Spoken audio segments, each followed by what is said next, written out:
안녕하세요. 저는 올해 50살이 된 여자입니다. 이 나이 먹도록 결혼은 하지 못하고 싱글입니다. 결혼을 할 뻔한 적이 젊은 시절 한 번 있었지만 여러 사정으로 물거품이 됐고 현재까지 혼자 몸으로 살고 있어요. 그렇다고 독거인 생활을 하고 있는 것은 아니고 30년 가까이 한 집에서 가정부 일을 하다 보니 이댁 사모님과는 거의 친모녀와 진비 없는 사이로 한 집에서 함께 살고 있습니다. 물론 그렇다고 제가 이댁의 딸인 것은 아니죠. 이댁에서의 제 신분은 누가 뭐라고 해도 가정부인 것이 사실입니다. 제가요, 날 때부터 고아원에 맡겨진 신세입니다. 해서 20살 되기 전까지는 고아원에서 쭉 생활하다가 고아원을 나와 독립하게 되었을 즈음 사모님 댁 가정부로 들어와서 일하게 되었던 겁니다. 승자야, 너 고아원 나가면 나로 계획이 있니? 글쎄요. 아직은 숙식 해결되는 공장이나 회사에 입사원서 넣어보고는 있는데 결정된 건 아직 없어요. 혹시 원장님이 잘 아는 부잣집이 있는데 그곳에 가정부로 들어가 일해볼 생각 없니? 가정부요? 그래. 그 댁이 실은 오랫동안 우리 고아원의 기부를 꾸준히 해온 재벌집인데 그 댁 따님이 최근 독립해서 혼자 나가 살기로 했다면서 따님을 보필해줄 가정부를 구한다는구나. 따님이면 나이가 어떻게 되시는 분인데요? 너보다는 훨씬 많지. 거의 40 가까이 되어가는데 시집도 안 가고 미스라는구나. 부잣집 딸이라면서 여태 왜 시집을 안 갔대요? 나도 그분 볼 때마다 그게 미스터리야. 집도 재벌이지. 얼굴도 한 번 보면 꼭 다시 한번 시선이 갈 정도로 엄청 미인이시거든. 그런데 여태 독신이라는 게 좀 의아하긴 하지. 그럼 그분 혼자 사는 집에 제가 들어가 가정부 일을 하게 되는 건가요? 그래. 식구들이 많은 것도 아니고 혼자 사는 부잣집 따님 가정부 일이라 너에게 소개하는 거야. 들어보니 월급은 공무원 월급보다 훨 높은데 일은 수월할 것 같아서 말이다. 원장 선생님, 그럼 저 그댁에 소개해주세요. 한 몇 년 열심히 일해서 대학 갈 돈이나 좀 모으고 나오게요. 그래, 선생님도 바라는 게 그거다. 그댁서 몇 년 악착같이 돈 모아서 대학을 가든 시집을 가든 하면 좋을 것 같구나. 전 그렇게 고아원 원장님의 소개로 사모님 댁 가정부로 취직해서 일을 시작하게 되었습니다. 그게 벌써 언 30년 가까이 되어가는 일이죠. 20살 꽃다운 나이에 재벌집 가정부 일을 시작하게 된 셈이었는데 그때 제가 일하는 댁의 주인이셨던 사모님은 이제 70살이 다 되어가는 할머니가 되셨습니다. 사실 사모님이란 호칭이 그분에게는 맞지 않는 말입니다. 그분은 평생 결혼하지 않은 독신이니까요. 그런데 제가 20살 무렵 처음 면접을 갔을 때부터 그분은 사람들에게 사모님 소리를 듣고 있었어요. 안녕하세요. 처음 뵙겠습니다. 최승자라고 합니다. 잘 부탁드려요. 네가 오늘부터 우리 집서 일하기로 한 승자라는 애구나? 네, 맞습니다. 그래, 얼굴을 보아하니 총명하고 야무지게 생겼구나. 난 입맛이 까다로워서 밖에 밥을 잘 못 먹는다. 요리는 좀 할 줄 아는 편이니? 네, 고아원 있을 때부터 식당 일을 제가 많이 거들어들여서 음식은 곧잘해요. 그래, 조미료 많이 쓰지 말고 담백한 식단 위주로 부탁해. 그리고 날 그냥 사모님이라고 부르면 되고. 사모님이요? 그래. 사실 너도 알다시피 난 결혼 안 한 노처녀라 사모님이라고 부르는 게 어폐가 있긴 하지? 아니, 뭐 제 말은 그런 뜻이 아니라 당황할 것 없어. 사람들 다 나를 사모라 부르면서 날 결혼한 여자인 줄 아니까. 그럼 그냥 아가씨라고 불러드리면 안 될까요? 친정 식구들이 그러더구나. 나이 마음 먹어 아가씨라 불리는 게 더 흉하다면서. 그냥 남들 보기에 남편 있는 사람처럼 보이는 게 낫다면서. 사모님이라 부르게끔 시키라고 말이야. 네. 그리고 난 내 마음속에는 남편이 있는 사람이거든. 그러니까 너도 날 그냥 사모님이라고 부르면 돼. 알겠습니다, 사모님. 사모님은 첫 만남에서부터 솔직 담백하고 호탕한 성격이었습니다. 요즘이야 40 넘은 처녀 총각이 흔한 시대지만 30년 전만 해도 그 나이에 여자가 싱글인 경우는 흔하지 않았어요. 난 늘 마음속에는 남편이 있는 사람이다. 전 그 당시에는 그 말이 그저 농담이겠거니 생각했습니다.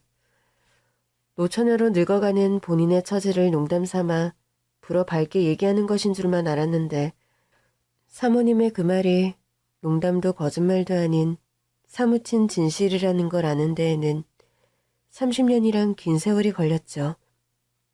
그것도 사모님이 돌아가신 사후의 말입니다. 어찌됐든 면접을 거쳐 저는 사모님 댁의 가정부로 일을 시작하게 됐고 저는 가정부 일을 야무지게 잘 해내서 사모님은 저를 무척 마음에 들어했죠. 승자야, 넌 나이도 어린데 어떻게 이런 음식도 만들 줄 아니? 쑥버무리가 입맛에 맞으세요? 옛날에 외가댁에 놀러가면 외할머니가 해주시던 바로 그 맛이야. 제가 고아원서 자랄 때 주방 할머니랑 친했는데 그 할머니가 가르쳐 주신 거예요. 어릴 때 지내던 고아원은 시골에 있어서 지천으로 봄이면 쑥이니 나물이니 천지여서 바구니 들고 많이 캐러도 다녔고요. 네가 직접 캐온 쑥으로 만든 거니 이것도? 네. 저번에 사모님이 휴가 주신 날 산에 다녀왔다가 산쑥이 보여서 냅다 한 주머니 캐왔죠. 내가 쑥버무리 좋아하는 건 어떻게 알고. 암튼 이거 한 10년 만에 먹는 것 같은데 너무 맛있구나. 사모님은 제가 만든 음식들을 유달리 좋아하셨습니다. 부잣집서 공주처럼 살아서 늘 맛있는 것만 먹고 살았다 생각했는데 예전 가정부 아주머니보다 승자 니솜씨가 훨씬 낫구나? 그럴 리가요. 그분은 한식 명장에 음식 잘하기로 엄청 유명한 분이었다면서요? 그래도 난 네 음식이 더 맛있어. 넌 간단한 찌개 하나를 만들어도 감칠맛이 있다니까? 네 나이에 간장이며 된장 직접 담그는 것도 대단하고. 제가 사실 고아원 시절 내내 주방 일을 담당하다시피 하며 지냈습니다. 어려서부터 워낙 요리하는 것을 좋아하고 재미있어 한 데다가 주방 할머니와 각별한 사이여서 더 그랬던 면도 있어요. 고아원 식당 일을 하시던 할머니는 젊어서 백반집을 오래 운영하던 분이셨는데 저를 친손녀처럼 아껴주시면서 된장, 고추장 담그는 법, 김치 담그는 법 등 본인이 평생 익힌 음식 노하우를 저에게 전수해 주셨거든요. 승자 니솜 씨는 솔직히 나 하나만을 위해 섞이기는 아까운 솜씨다. 이댁서 돈 열심히 모은 다음 나중에 식당이라도 열까요? 나야 아쉽긴 하겠지만 네가 나중에 그리 독립을 한다면 아낌없이 지원해준다는 약속을 하마. 농담이에요, 사모님. 전 식당 할 생각은 없고 나중에 돈 좀 모으면 하고 싶은 게 하나 있어요. 그게 뭔데? 그런 게 있어 나서 네가 돈을 그렇게 악착같이 모으는 거니? 네, 사모님. 실은 저 돈 모으면 나중에 대학교에 꼭 가고 싶어요. 전 어려서부터 딱히 꿈은 없었는데 대학생이 그렇게 부럽더라고요. 대학생 되려고 내 밑에서 이렇게 가정부하고 있는 거야, 그럼? 뭐 꼭 그런 건 아니지만. 승자야, 대학이 꼭 그렇게 가고 싶니? 네, 전 여대생들이 그렇게 멋져 보이더라고요. 그럼 뭐가 고민이야? 지금이라도 가면 되지? 네? 지금은 돈도 없고 여력도 안 되는걸요? 돈은 내가 지원해주면 되고 여건은 네가 만들면 되지. 안 그래? 사모님께서 지원을 해주신다고요? 그래. 넌 우리 집 가정부지만 내가 친딸처럼 널 아낀다는 것 승자 너도 잘 알잖니? 대학 등록금이랑 공부하는 데 드는 돈은 내가 얼마든지 지원해 줄 테니 공부는 대신 네가 일하고 남는 시간에 해보려. 네가 대학 공부할 동안 저녁은 외식하고 들어올 테니 오후나절부터는 네가 공부 시간으로 쓰면 되잖아. 안 그래? 절 위해서 그렇게까지 안 해주셔도 돼요. 제 본부는 가정부인데 저녁을 외식하고 들어오신다니 말도 안 돼요. 뭐가 말이 안 되니? 네가 그동안 날 위해 식사 준비한다고 얼마나 종일 동동거리며 고생하는지 누구보다 잘 아는데? 한 1년 네가 공부하는 동안 저녁 한 끼 사 먹고 들어오는 건 그리 어려운 일도 아니다. 그래도 사모님 너무 죄송해서 죄송할 것 없어. 이 나이 28 청춘 하고 싶은 꿈 하나 이루며 살아야 하는 나이야. 사람이 가장 바라는 꿈 하나는 있기 마련인데 그걸 못 이루고 산다는 게 얼마나 서글픈 일인데? 난 그게 어떤 마음인지 누구보다 잘 아는 사람이다. 전 그때 문득 사모님의 가장 바라는 꿈은 무엇인가요? 그런 질문을 하고 싶은 마음이 들었습니다. 그런데 차마 질문을 하지는 못했습니다.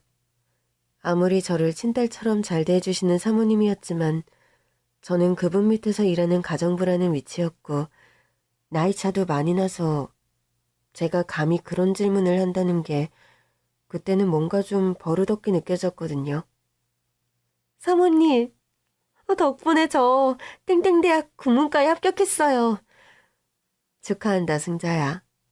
덕분에 대학생 가정부를 두게 됐구나.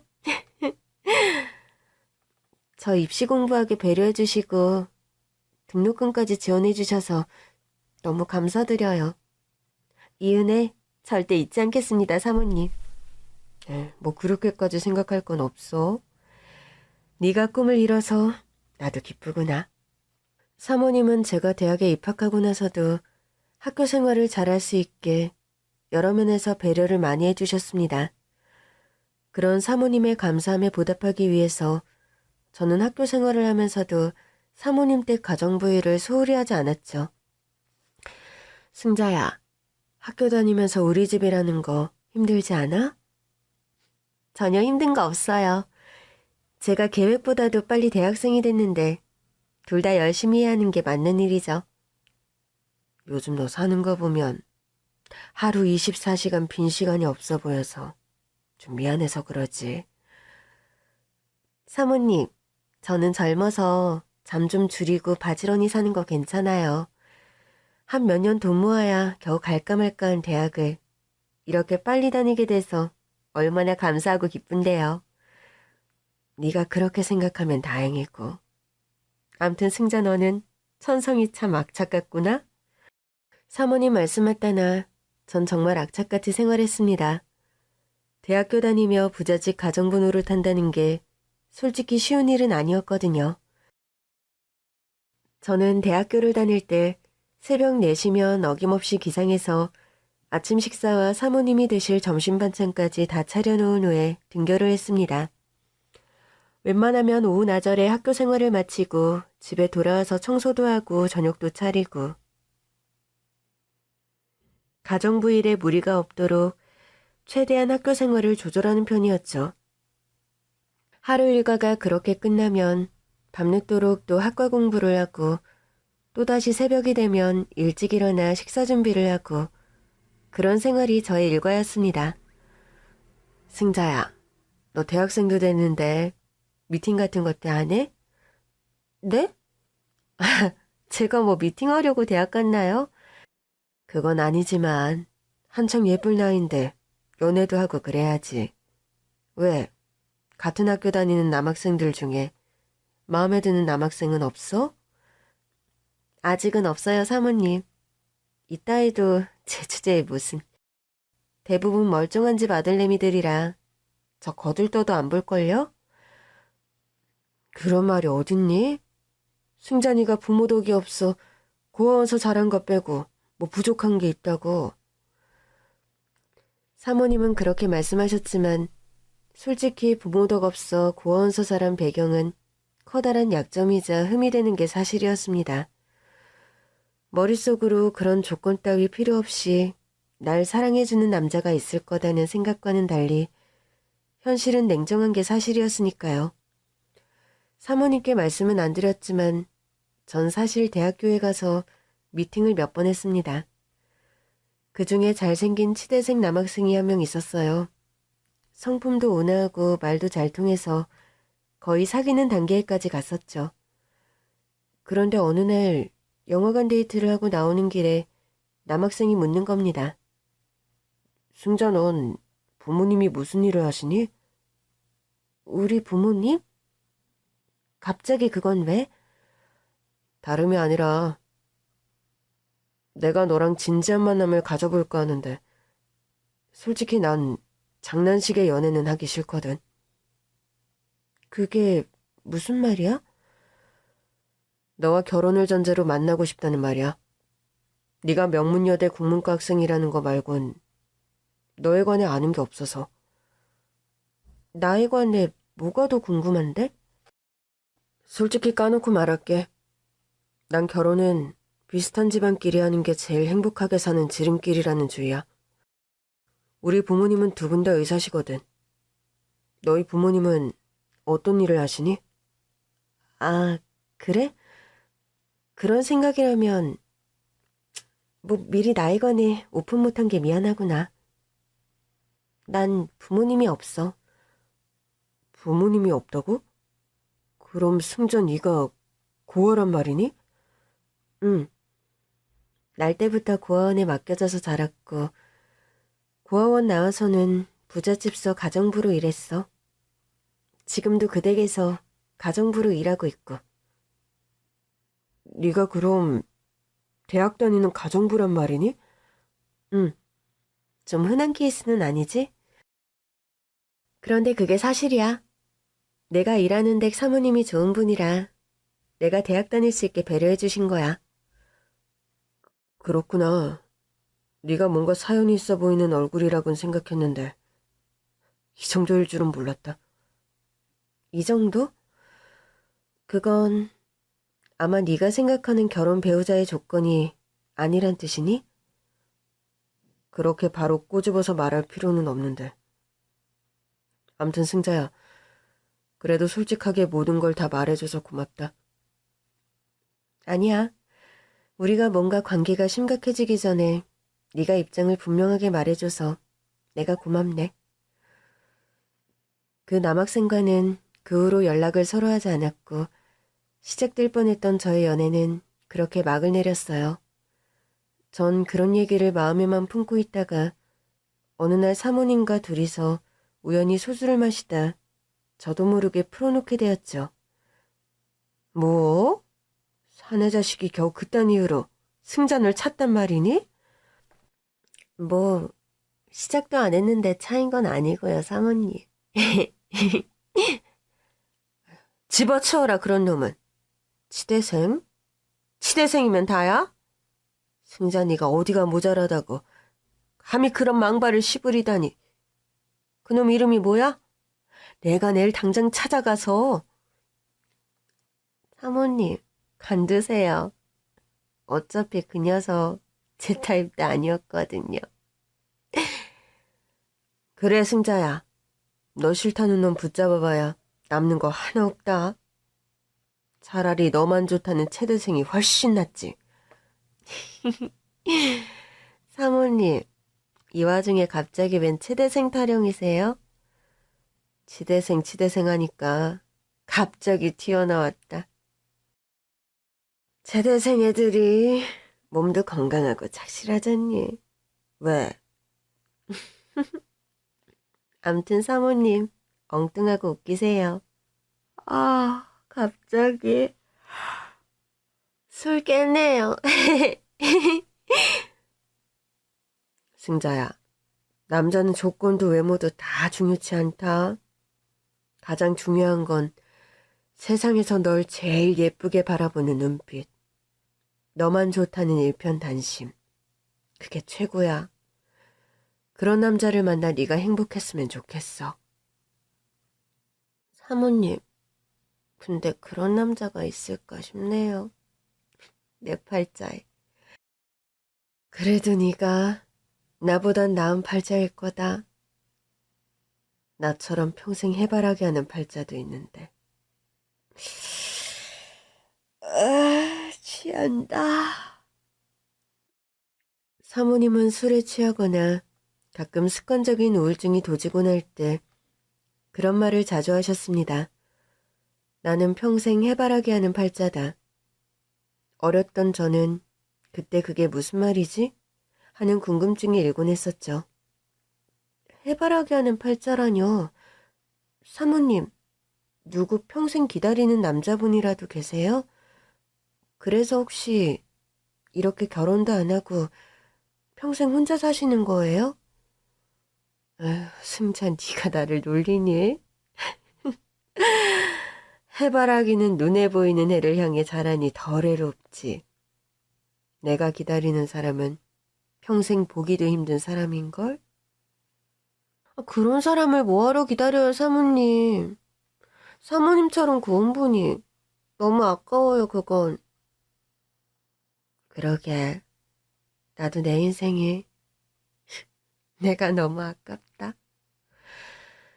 아깝고 치근해.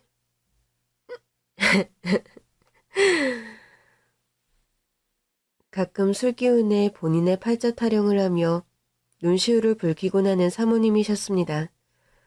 그때까지만 해도 사모님 말 속에 그렇게 기구하고 깊은 사연이 숨겨져 있을 거라곤 추호도 생각하지 못했었죠.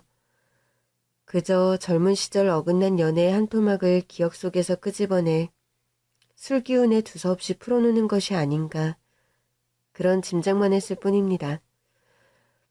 제가 대학을 졸업할 때쯤 사모님은 그런 제안을 하셨습니다. 승자야, 대학 졸업하고도 내 밑에서 계속 가정부 일 할 거야? 당연하죠, 사모님.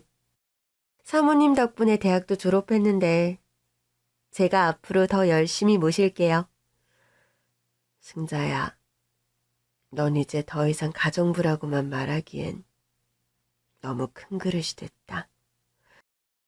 삼류대학도 아니고 명문여대 졸업장이 있는데 뭐하러 내 밑에서 계속 가정부 일을 하려고 들어. 그건 사모님께 감사하기도 하고 네가 착하고 의리가 있어서 그런 말 하는 건 알지만 그래도 대학 졸업장도 생겼는데 더 넓은 세상에 나가 네 능력을 펼쳐보렴. 제가 정말 사모님 곁을 떠나도 괜찮으시겠어요? 나야 당연히 널 내 곁에 두고 싶지. 너처럼 야무지고 손끝 매운 가정부를 어디서 구하니? 게다가 승자 넌 나와 대화도 잘 통하고 내가 결혼은 안 했지만 딸이 있다면 꼭 승자 너 같은 딸이었으면 그런 생각 속으로 많이 했단다. 사모님, 그런데 왜 승자 넌 내 밑에 가정부로만 섞인 너무 아까운 아이니까 나이 젊은 때 회사 같은 데 들어가서 일도 해보고 너 혹시 아니? 사회생활하다 멋진 신랑감 만나 결혼하게 될지도 모르고. 그런데 만약 회사 생활이 영 아니라면요? 그렇다면 고민 말고 내게 다시 돌아오렴. 나야 승자 너라면 언제나 환영이니까. 사모님, 사모님도 제가 꼭 필요한 순간이 오면 다시 불러주셔야 해요. 아셨죠? 당연하지. 꼭 그렇게 아마. 끝까지 제게 고마운 제안만 하시는 사모님이셨죠. 전 대학 졸업 후 사모님 말씀 맞다나 사모님 댁에서 독립해 나온 뒤 본격적인 사회생활을 시작했습니다. 제가 시작한 일은 라디오 프로그램의 보조작가 일이었어요. 라디오 DJ의 멘트를 작성하기도 하고 또 방송국으로 도착하는 사연들을 골라 방송에 내보내기 적합하게 다듬는 일 따위를 했습니다. 한창 일에 재미를 붙이고 적응해 나가던 무렵 한 통의 전화를 받게 되었습니다. 전화를 건 사람은 다름 아닌 사모님 댁에서 일하는 운전기사였죠. 승자야, 요즘 어떻게 지내요? 저 방송국에 취직해서 일하고 있어요. 김 기사님, 잘 지내시죠? 사모님도 건강하시고요? 다름 아니라 안 그래도 사모님 건강 문제 때문에 전화를 드렸네요. 사모님이 건강이 안 좋으세요? 사실 사모님께서 얼마 전에 암 선고를 받으셨어요. 그런데 치료도 거부하시고 집에만 틀어박혀 도통 아무것도 드시지도 않고. 무슨 암인데 사모님이 그 지경이란 말씀이세요? 무슨 암인지 아래 사람들한테는 입도 뻥끗 안 하세요. 침울한 얼굴로 방에만 틀어박혀 계시니 사모님께서 승자 씨는 딸처럼 맡기고 가까우셨으니 하도 답답해서 전화드려본 거예요. 잘하셨어요. 저 당장 오늘 댁으로 갈게요. 전 한달음에 사모님 댁으로 달려갔습니다. 오랜만에 뵌 사모님 얼굴은 말도 못할 정도로 초췌하고 병색이 완연한 겁니다. 아니 사모님, 이게 대체 어떻게 된 일이세요? 살이 왜 이렇게 많이 빠지신 거예요? 네? 내가 몸이 요즘 좀 안 좋아서 방송국 다니느라 바쁜 애가 여긴 어떻게 알고 왔어? 김 기사님 전화 받고 당장 달려왔죠. 사모님, 암이라면서요? 대체 무슨 암이세요? 치료도 안 받고 이렇게 집에 계시면 어쩌자는 거예요? 안쓰러운 몰골의 사모님을 보자 저도 모르게 눈물이 왈칵 쏟아지더군요. 날 위해 울어주는 널 보니 난 이상하게 위안이 되는구나. 너무 걱정하지 마, 승자야. 사모님이 암이라는데 제가 어떻게 걱정을 안 해요? 사모님은 제게 어머니와 다름없는 분인데 이렇게 아무 치료도 안 받고 돌아가시게 될 수 없어요. 사모님은 유방암 3기 진단을 받았고 예후가 무척 안 좋은 상황이었습니다. 병원에서는 시한부를 선고하며 항암 치료와 수술을 권한 상태였죠. 무엇보다 암은 식단 관리가 중요했기에 저는 방송국에 당장 사직서를 쓰고 사모님 병간호에 매달렸습니다. 너 내가 뭐라고 어렵게 들어간 직장까지 관두고 네가 내 병간호를 한다는 말이니? 사모님은 제 꿈을 이루게 해주신 분이고 또 어머니 같은 분이죠. 아무리 그래도 그렇지. 네 일까지 팽개치고 네가 병간호 자처하는 거 난 너무 미안하고 부담스럽구나. 사모님, 진짜 그게 그렇게 많이 부담되세요? 그래. 앞길 창창한 네가 지금 내 병간호나 하고 있을 때냐고. 그러니까 마음 독하게 먹고 일어나세요. 유방암이니 시한부니 그런 거 다 꿋꿋하게 이겨내시라고요. 승자야, 난 병원에서 이미 가망이 없다고 그랬어. 고통스러운 항암 치료하면서 병원에서 말라가고 싶은 생각도 없고. 네 마음은 고맙지만 사모님은 유일하게 제 꿈을 지지해주고 제가 행복하게 살라고 아낌없이 절 지원해주신 분이에요. 전 태어나 처음으로 엄마가 주는 사랑 비슷한 걸 사모님께 느꼈어요. 승자야, 그건 사모님, 제가 감히 사모님을 어머니라 부르진 못하지만 사모님께선 제게 엄마나 다름없는 소중한 분이세요. 저 세상 천지 고안데 사모님마저 떠나시면 저 진짜 외톨이라고요. 저 혼자 남겨두고 떠나시면 안 돼요. 그러니까 악착같이 병을 이겨내시라고요. 제발. 전 눈물로 호소하며 사모님의 꺾인 의지를 일으켜 세웠고 지극정성으로 사모님을 간호했습니다. 삼시세끼 암 환자에게 적합한 유기농 식단을 정확한 시간에 드시게 했고 병원 치료와 규칙적인 운동도 빼놓지 않고 하게끔 도와드렸죠. 처음엔 사모님에게 시한부라며 3년 살기도 힘들 거라고 진단을 내렸던 병원이었습니다. 그런데 사모님의 의지와 저의 헌신적인 간호가 빛을 발한 건지 사모님께서는 암투병을 한 지 5년여 만에 기적적으로 완치 판정을 받게 되었습니다. 저로서도 놀랄 결과이네요. 어렵게 완치되신 거니 앞으로도 관리 철저히 하시면서 매년 정기검진 빠뜨리시면 안 됩니다. 사모님이 암 완치 판정을 받은 후에도 전 방송국으로 돌아가지 않았습니다. 대신 사모님 댁에서 가정부 일을 다시 하면서 일종의 재택근무를 시작하게 됐어요. 웹소설 공모전에서 입상을 하며 작가로 데뷔를 하게 되는 바람에 저는 웹소설 작가로 일을 하게 되었습니다. 일의 성격상 재택근무가 가능한 일이라 전 사모님 댁 일을 하면서 제 일도 같이 해나갈 수 있었습니다. 그렇게 저는 사모님 댁 가정부로 웹소설 작가로 하루하루 바쁜 나날을 보냈습니다. 승자야, 너 때문에 내가 목숨을 덤으로 건졌어.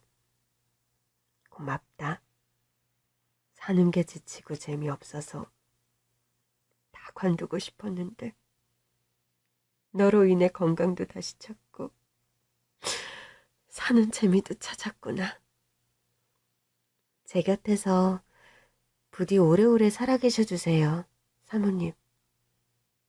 그런데 방송국에 글이 적고 미련은 없니?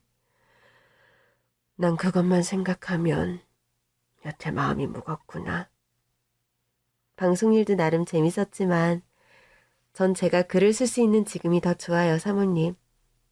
웹소설이란 게 반응도 바로바로 올라와서 독자들과 소통도 수월하거든요. 제가 소설을 업로드하면 제일 먼저 읽고 가감없는 평을 해주는 고급 독자이자 제 소설의 1호 팬이 사모님이기도 하셨죠. 사모님께서는 건강을 회복하고 10년 정도를 무탈하게 일상생활을 잘 해나가셨습니다.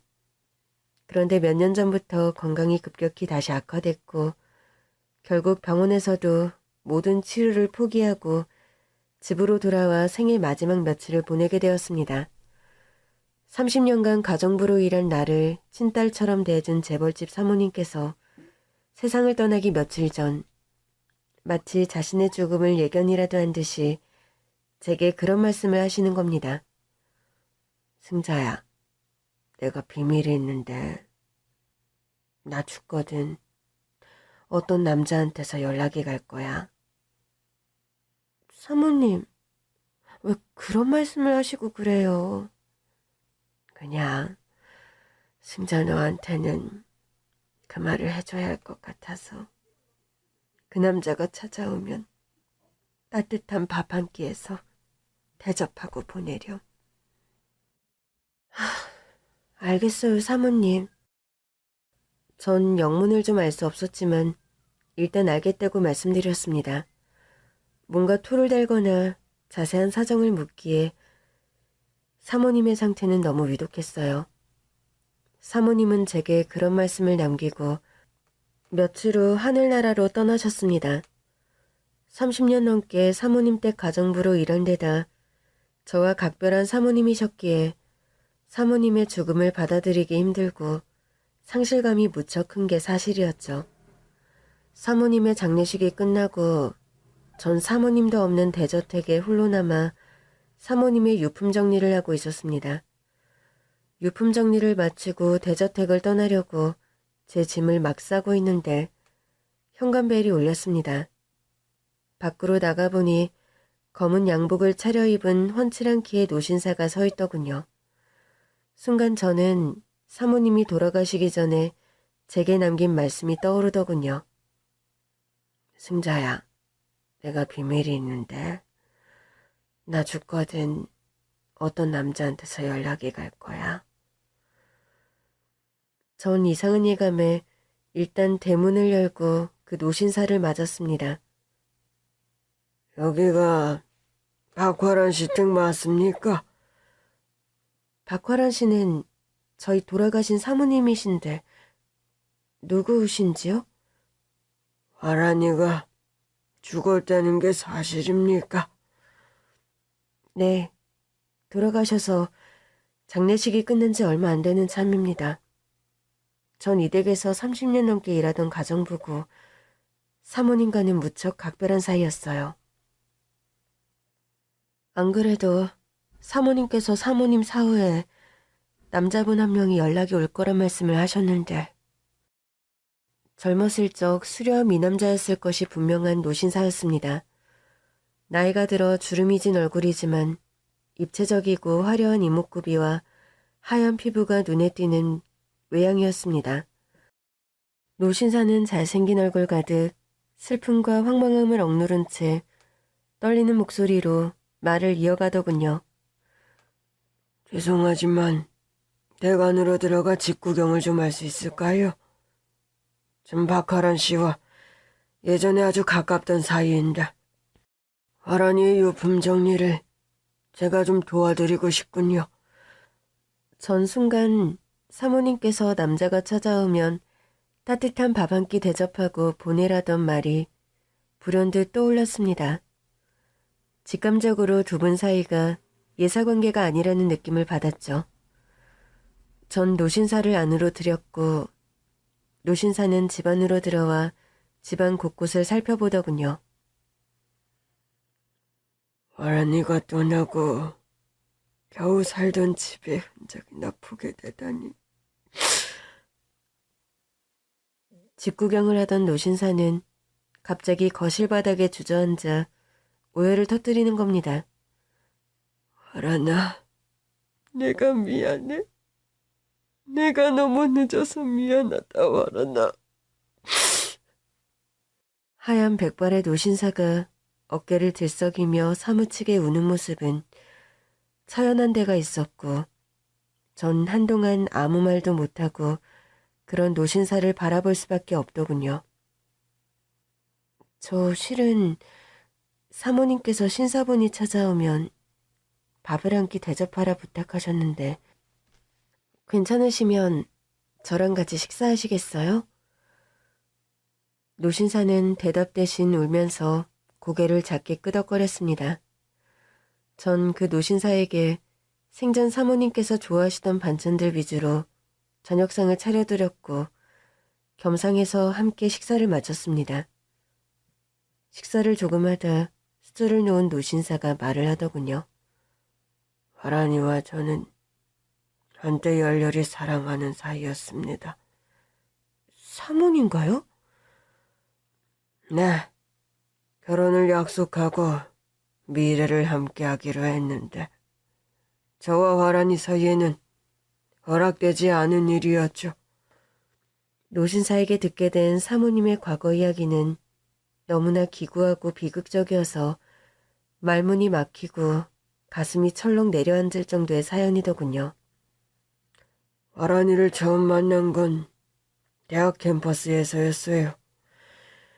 난 군대를 다녀온 복학생이었고 화란이는 외국서 유학을 하다 돌아온 부잣집 아가씨. 저기 서양미술사 교양으로 듣죠? 네. 보니까 노트 필기 부지런히 하던데 좀 빌려주시죠? 싫은데요? 나한테 노트 맡겨뒀어요? 남자가 뭐 그리 노트 하나 가지고 인색해요? 그만 튕기고 노트 좀 빌려줘요. 그쪽 소원 하나 들어줄게.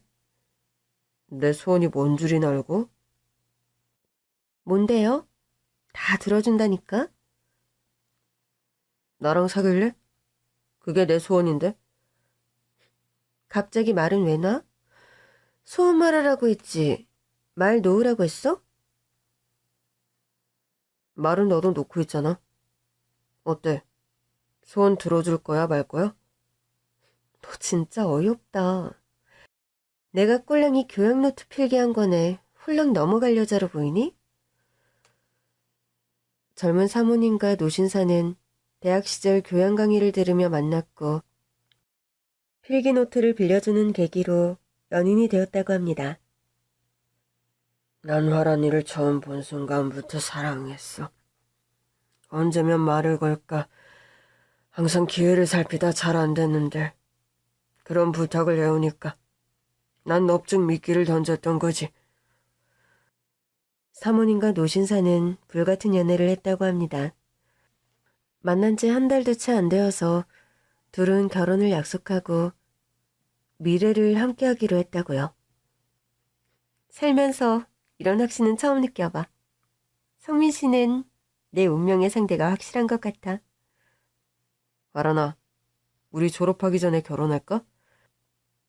너도 유학 다녀와서 다시 복학했고 나도 복학생이라 졸업하려면 2년이나 남았는데 2년은 너무 길지 않아? 하루라도 더 빨리 너랑 결혼하고 싶다. 진짜?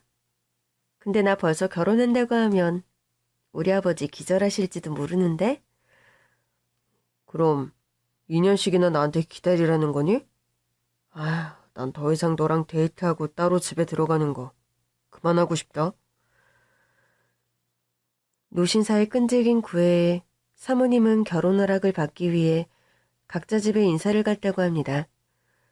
사모님이 먼저 노신사의 집에 인사를 가게 됐는데 거기서 사달이 벌어졌죠. 얼굴이 낯이 많이 익은데 혹시 그쪽 친오빠 있어요? 어떻게 알았어요? 제 위로 오빠가 한 명 있는데. 오빠 이름이 어떻게 되는데요? 우리 오빠 이름이요? 박화진이라고 합니다만. 뭐라고요? 박화진? 땡땡대학교 조속과 박화진 맞아요? 네, 맞아요. 그런데 그걸 어떻게 하세요?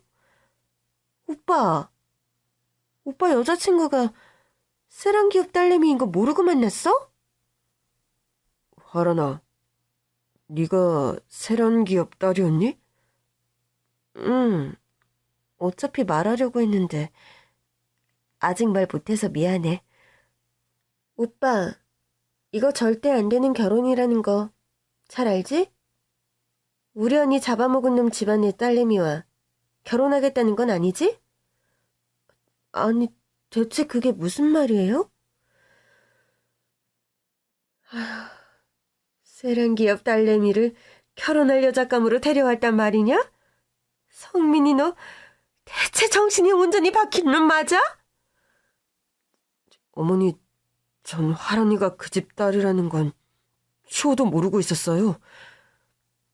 이제라도 알았으니 다행이구나. 아가씨, 당장 우리 집에서 나가요. 그쪽 얼굴 보는 거 솔직히 우리 집 식구들은 고역이니까. 고역 정도가 아니죠. 우리 멀쩡한 언니가 그쪽 오빠 때문에 멀쩡한 목숨을 끊었는데 어떻게 저 뻔뻔한 면상을 보고 있으란 말이에요? 영미야, 너 말 좀 조심해. 화란이가 무슨 잘못이 있다고 그런 막말을 퍼붓니? 잘못이 없다니? 그게 무슨 소리야? 오빠, 영주 언니가 어떻게 죽었는지 벌써 잊었어? 그 못된 바람둥이 박화진. 그놈이 야비하게 배신 때려서 우리 언니가 그렇게 원통하고 불쌍하게 명을 달리했는데 그 집 핏줄 여자를 만나고 돌아다녔다는 거야? 나도 정말 몰랐다고 몇 번을 말하니? 더 험악한 꼴 보기 전에 당장 내 집에서 안 나가고 뭐해? 당장 나가라니까. 꼴도 보기 싫다고. 내쫓김 당하듯 그 집에서 나온 젊은 시절의 사모님이셨다고 합니다. 이게 대체 다 무슨 소리야? 우리 오빠 때문에 자기 여동생이 명을 달리했다는 거야? 화란이, 넌 몇 년간 유학을 다녀와서 몰랐겠지만 그 사이에 네 오빠와 내 여동생은 연애를 했어. 네 오빠가 다른 여자와 눈이 맞아 내 여동생을 버리는 바람에 우리 영주는 스스로 명을 달리했다. 뭐라고? 아니, 대체 어떻게 이런 일이... 말도 안 돼. 화란아, 우리 결혼은 당분간 힘들 것 같아. 성민 씨 지금 나한테 헤어지자는 소리 하는 거야? 2년 기다리기 힘들다면서 나한테 결혼하자고 조를 땐 언제고, 여동생 얘기 듣자마자 내게 헤어지자는 거야? 정말이야? 그럼 어떡하니? 우리 어머니 안 그래도 심장이 너무 약해서 매사 조심하며 사시는데 나까지 충격 끼치면 못 일어나실 거야. 명 달리한 여동생과 쌍둥이 자매인 지금 내 여동생도 절대로 이 결혼 용납 못할 거고. 그럼 난 선미 씨와 헤어지면 바로 심장이 멈출 것처럼 괴로운데 난 죽어도 상관없다는 소리야? 그런 소리가 아니야. 화란아, 난 너와 결혼 못할 바엔 그 누구와도 결혼 같은 거 안 해. 나 기다릴게. 당신이 가족들 다 설득할 때까지 나 기다릴 거야. 우리 가족 모두를 설득할 때까지 시간을 좀 줄래? 그게 평생이 걸린다 하더라도 화란이 너만 기다려준다면 그게 언제든 난 너에게 달려올 거야. 평생이 걸려도 할머니가 돼도 당신 기다릴 거야. 그렇게 아픈 이별을 한 두 분이었다고 합니다. 노신사의 말을 들은 저는 눈물이 흘렀고 순간 무슨 말을 해야 할지 갈피를 잡을 수 없더군요. 전 일어서서 사모님의 유품을 몇 개 가져다 드렸습니다. 그 중에는 평생에 걸쳐 사모님이 써오신 일기장이 있었죠. 다 읽어보진 못했지만 몇 장 읽어봤을 때 누군가를 하염없이 기다리고 그리워하는 내용들이 왔어요. 사모님의 너무 사적인 내용들인 것 같아 더 읽지 않고 덮어두었는데 이건 신사분께서 가져가야 할 듯합니다. 노신사는 말없이 그 일기장들을 받아들더군요. 몇 년 전에 어머니도 돌아가셨고 하나 남은 여동생은 얼마 전에 그런 말을 하더군요. 이제 그만 그 여자에게 가보라고. 더 이상 오빠 사랑을 반대하지 않는다며 이제 내 사랑을 찾아 떠나라고 말해서 화란이에게 오려고 했는데 화란이는 이미 이 세상 사람이 아니라니. 조금만 더 빨리 여동생분께서 허락을 해주셨더라면 참 좋았을 거라는 생각이 드네요. 제 말에 노신사는 아무런 대답을 못하고 하염없이 흐느끼기만 했습니다. 감정을 겨우 추스르고 노신사는 사모님의 유품 몇 가지와 일기장을 가지고 집을 떠났습니다. 마르고 수척해 보이는 뒷모습이 금방이라도 허물어질 듯 보여 마음이 아프더군요. 전 그렇게 노신사를 떠나보내고 제 짐을 마저 싸서 대저택을 떠나왔습니다. 그런데 며칠 후 충격적인 비보를 접해야 했습니다. 전 사모님을 떠나보내고 여러 가지로 마음이 너무 심란해서 여행이나 훌쩍 떠나려고 짐을 챙기고 있었어요. 그런데 모르는 번호로부터 전화 한 통이 걸려온 겁니다. 저 박화란 씨 댁에서 일하시던 분 되시나요? 네, 제가 사모님 댁 가정부로 일하던 사람인데 누구시죠? 얼마 전에 그 댁을 찾아갔던 노신사분 한 분을 기억하시나요? 김성민 씨라고. 네, 기억합니다. 저희 집에 오셔서 사모님 유품도 챙겨가시고 그랬는데 무슨 일이시죠? 전 김성민 씨 장남되는 사람입니다. 다름이 아니라 저희 아버지께서 어제 저녁 운명하셨습니다. 그런데 요원을 박화란 씨 일기장을 그쪽에 전해달란 말씀을 남기셔서 연락을 드렸네요. 전 충격과 황망함을 감출 수 없더군요. 한달음에 그 노신사분의 장례식장으로 달려갔습니다. 박화란 씨 댁에 다녀오신 다음날 실은 저희 아버지께서 스스로 명을 달리하셨습니다. 사람들에겐 사인을 밝히지 않았지만 사연을 다 아시는 분이니 말씀드려도 될 것 같아 전해드립니다. 결국 그렇게 너무 마음이 아프고 뭐라 드릴 말씀이 없습니다. 삼가 고인의 명복을 빕니다. 사모님을 따라 스스로 명을 달리한 노신사. 평생에 걸친 기다림 끝에 먼저 떠나버린 사모님이 사무쳐 그런 비극적인 선택을 한 노신사의 심정이 어땠을지 생각하니 참담함에 숨이 막히는 듯 했습니다. 저는 비통한 심정으로 노신사분의 영정에 조문을 드리고 그 아들이란 사람이 건네는 사모님의 일기장을 다시 건네받았습니다. 아들은 눈치로 보아 사모님이 남긴 일기장을 모두 읽어본 듯 했어요. 그리고 본인의 부친과 사모님의 관계도 모두 알고 있었습니다.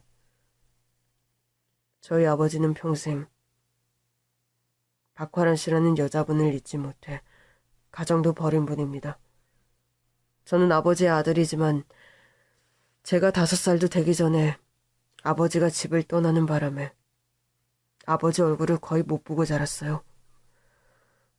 노신사의 아들이 하는 말에 저는 순간 어떤 대답을 해야 할지 모르겠더군요. 박화란 씨의 일기를 읽어보았습니다. 실례인 줄 알면서도 평생 우리 가족, 저와 제 엄마를 불행으로 몰아넣은 여자가 어떤 사람인지 솔직히 궁금하더군요. 그분에 대한 궁금함은 그래서 좀 풀리셨나요? 네. 우리 아버지를 기다려 평생 결혼도 하지 않고 사무치는 그리움을 삭히며 긴 세월을 고독하게 산 사람. 전 절대로 이해해서는 안 될 사람을 이해하게 돼버렸습니다. 감사합니다. 그래도 저희 사모님을 이해해 주셔서요. 그래서 말인데 아버지와 그분 무덤이나마 같은 자리에 해드리고 싶군요. 그 의사를 전달드리고 싶어서 더 오늘 장례식장에 오시라고 말씀드렸습니다. 노신사분의 아들 유지에 따라 사모님과 노신사분은 무덤을 나란히 옆에 두고 묻히게 되었습니다. 양지 바른 언덕이 또 저 멀리로는 푸르고 시원한 바다가 내려다 보이는 풍광 좋은 곳의 무덤가. 그곳에 나란히 묻힌 사모님과 노신사분입니다. 전 뒤늦게 그 아드님에게 받아든 사모님의 일기를 집에 돌아와 천천히 읽어보았습니다. 예정했던 여행은 그냥 취소하고 전 며칠 밤을 새워 사모님의 일기를 읽고 또 읽었답니다. 그 평생에 걸친 일기 속에서 전 미처 몰랐던 사모님의 사무친 그리움과 50년 가까이 되는 세월의 긴 기다림을 만날 수 있었죠. 사모님, 지금 계신 그곳에서는 그토록 기다리던 그분을 만나 행복하신가요? 부디 두 분이 그곳에선 누구의 방해도 받지 않고 행복하셨으면 합니다. 이 생에서 비록 못 이룬 사랑이지만 다른 세상에서는 두 분만의 행복한 세상을 꼭 꾸려가시길요. 만약에 다음 생이란 것이 혹시라도 있다면 두 분 같은 분들이 다시 태어나고 다시 만나 못다한 인연의 실타래를 원도 한도 없이 풀어갈 수 있는 것이길 간절히 기원해 봅니다. 여러분 마음속에도 사무치게 그리운 누군가가 계신지요?